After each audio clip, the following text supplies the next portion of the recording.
Welcome to YouGo International Network, where we are presenting the Source Connection, where Jesus Christ is the source of all our spiritual, physical, and mental needs.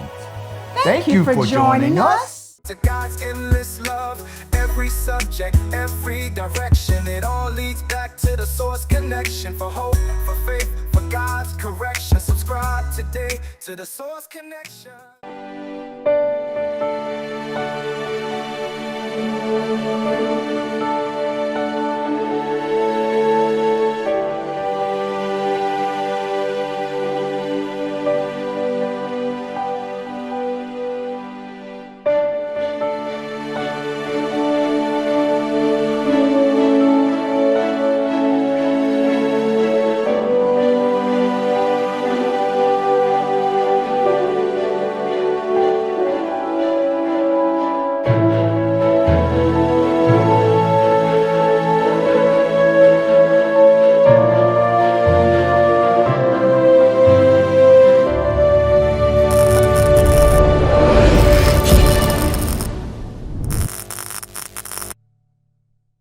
Hello, good afternoon. Welcome to the Source Connection, where Jesus Christ is the source of all our spiritual, physical, and mental needs. Thank you for joining us.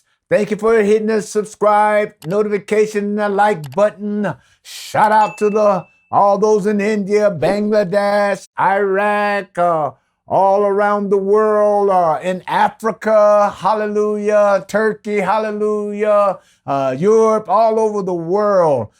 Here in the United States, thank you for joining us. Amen. Here at the Source Connection. If we were blessing you, please hit the like, hit the notification, and subscribe to our channel. And today, we're going to be talking about resting in Christ, the Word. Amen. Resting in Christ, the Word. Amen. And our series on spiritual warfare is what we're focused on. But today we're going to be talking about the sword of the Spirit, the Word of God. Hallelujah. We know that we have to fight the right fight. I try to do a little short review, and so we have to fight the right fight. We know we fight against principalities, powers, and mights and demons in the heavenly places. But we know that we don't fight each other. Amen. We fight the spirit that person has allowed to control or dictate their behavior, their emotions, their thoughts, their mind, and their thinking. Amen. So it's very important to know who you are fighting. Amen. We also know that it's important to speak the truth. Amen. The truth will set you free. He came that we might be set free. You shall know the truth, and the truth shall set you free. Because if you don't speak the truth, hallelujah, it said the Lord says, I would turn you over to a debased mind that you might believe the lie. And you begin to live the lie. He says, heaven and earth will pass away, but my word will never pass away. Amen. If you want to stand on a solid rock, on a solid foundation, you got to stand on the word of God. That's the same yesterday, today, and forever. Hallelujah. Because we know that the tongue, amen, the power of the tongue is a deadly poison, amen. It has killed more people than any weapon of war. We also know that no man can tame the tongue. The only person that can tame the tongue is the Holy Spirit. The power of God, the anointing of God, the love of God, the joy of God, the very character of God, humbling ourselves under the power and authority of Jesus Christ, resting in Jesus, resting in the Word, because he know that Jesus became what? He became the Word. He became the Word became flesh and dwelt among us, and we beheld his glory. Amen. He became the ultimate sacrifice. And we know today that God wants obedience more than sacrifice. Amen. So he became the ultimate sacrifice, because without the shedding of blood, there is no remission of sin.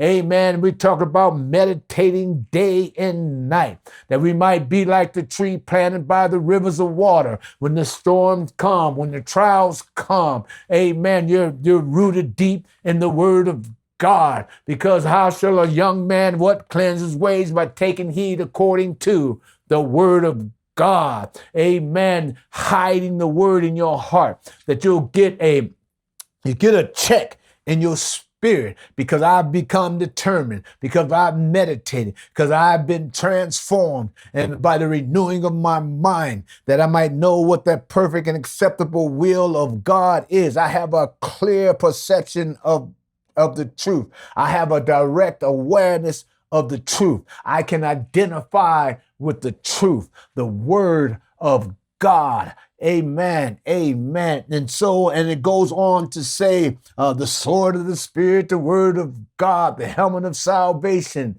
Amen. And so we talked about having the mind of Christ. Amen. Letting this mind be in you. Amen. That was also in Christ Jesus. Amen. Did not consider robbery to be equal with God, but made himself of no reputation, taken up on the form of a servant. Amen. And so we have to become what? Servants. Amen. Servants of each other.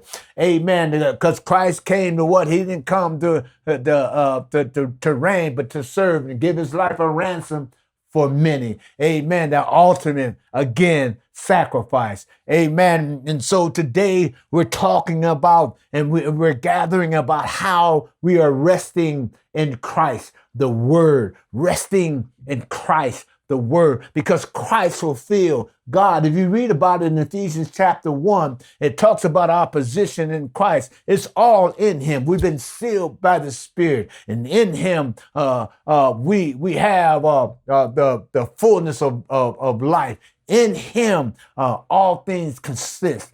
Amen. It's in Christ because he did the work. He fulfilled his own law.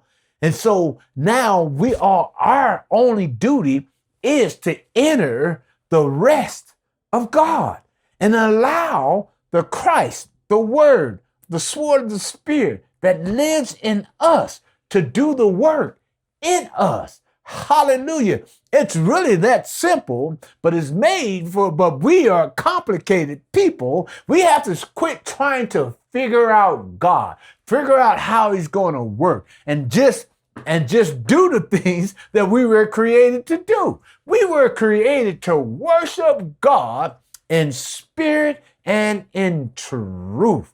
Hallelujah. Hallelujah. And therefore, over here in Hebrews chapter 4, I'm gonna go through this. I may jump around a little bit, but I'm staying in Hebrews chapter 4 because it talks about entering the rest of God.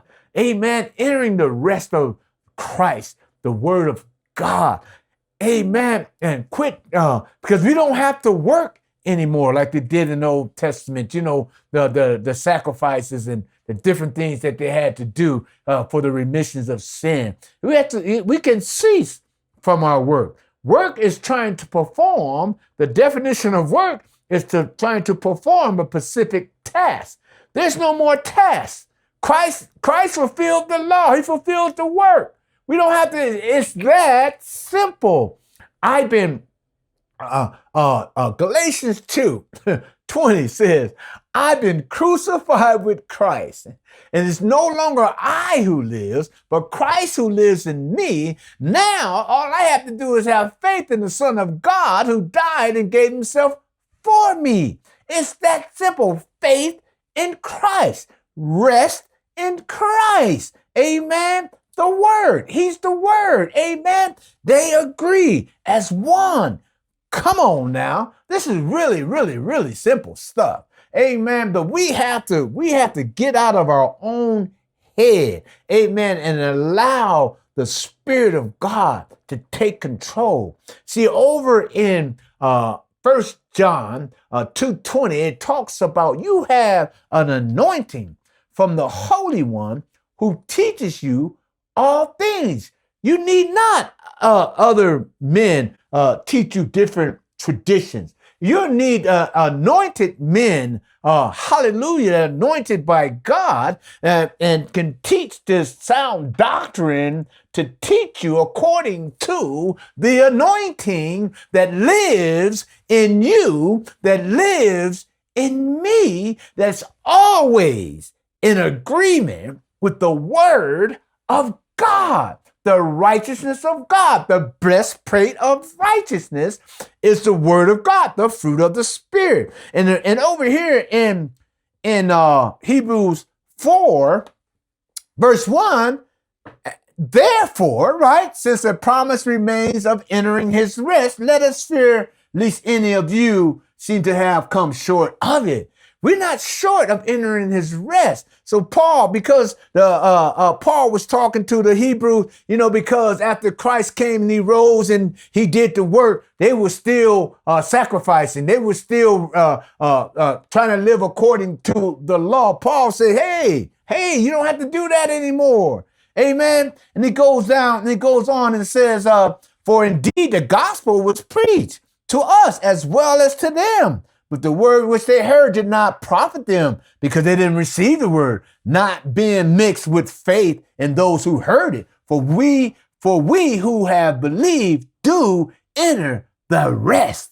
And as he has said, I swore in my wrath, they shall not enter my rest. And it's because of unbelief, because they don't have faith in Christ. Hallelujah. And then it says, and I'm going to go down and I'm just going to read. Amen. And you can go read it for yourself. And it says, although the works were finished from the foundation of the world, meaning that he already had predestined before the foundation of the world, that he was going to have to send the Savior, amen, to save us. Bottom line, right? For he has spoken in certain places of the seventh day this way. And God rested on the seventh day from all his works, and again in this place.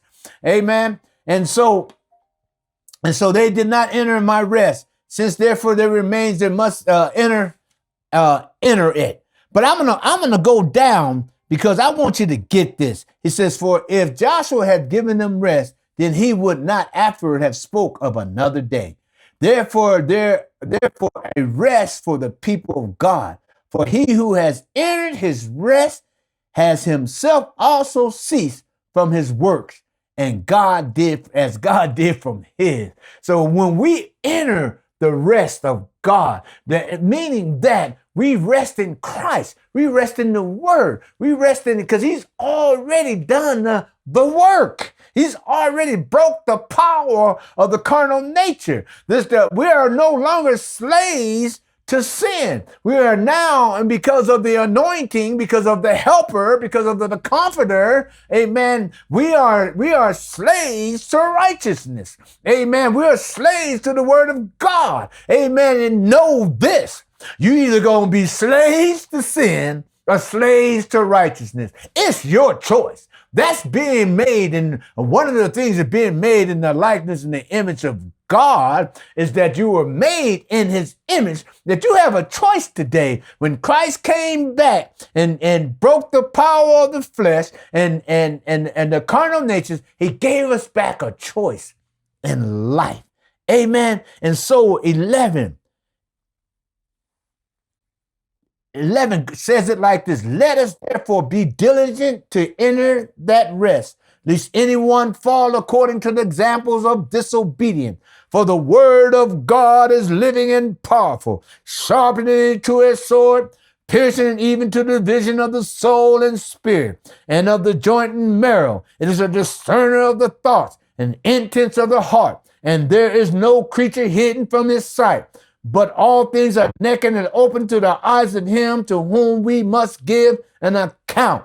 Hallelujah. Resting in the word of God. It's right there. And it goes on to say this, powerful. Seeing then that we have a great high priest who has passed through the heavens, Jesus, the Son of God, let us hold fast our confession. See, he became, right, our high priest, right? We wiped all the requirements. We no longer have to go through a priest. Amen. He said, once and for all, I'm going to do this. I'm going to make it easy for you. Hallelujah. For we do not have a high priest who could not sympathize with our weakness, but was in all points tempted as we are, yet without sin. Let us therefore come boldly to the throne of grace and receive help in the time of need. Quit trying to figure out God and just humble yourself under the mighty hand of God, casting all your cares upon him, for he cares for you. Hallelujah. In due season,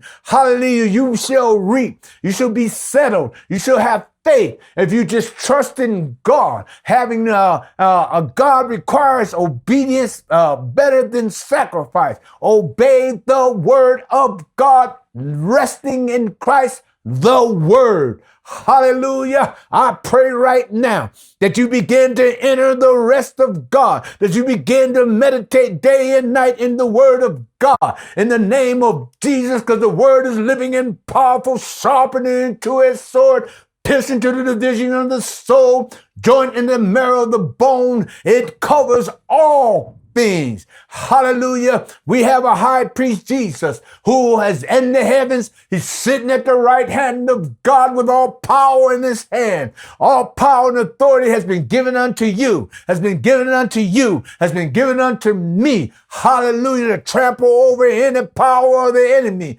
depression, murder, war, division, selfish ambition, murder, in this strife has no power and authority over your life, over my life. Today, we enter the rest of God in the name of Jesus, the word of God, the sword of the Spirit, the word of God.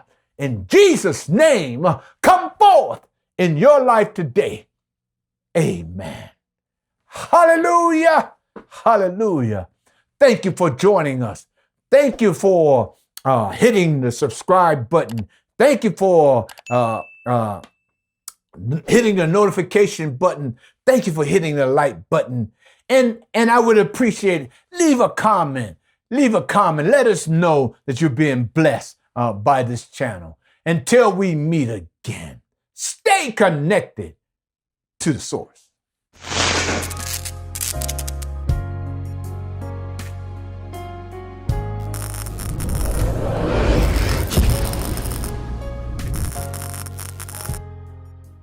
Until we meet again, Stay connected to the source.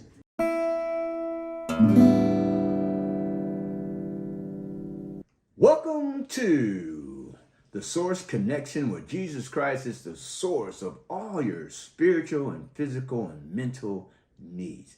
Well, today I want to present to you a book. Yes, my book. Yes, I'm an author. And yes, my amazing wife is the co-author of Victorious Change. Yes, my wife Valerie helped me to write this book. My story became our story. 35 years of drug addiction, sleeping on the street, sleeping behind dumpsters, and today we are happily married. It's been 8 years, and this book of Victorious Change talks about the victories in our life, talks about how we surrendered to God. And today, the blessings of the Lord has chased us down and overtaken us. I tell you, and I'm going to tell you, and I'm going to keep telling you, you have to have this book, Victorious Change. It will change your life.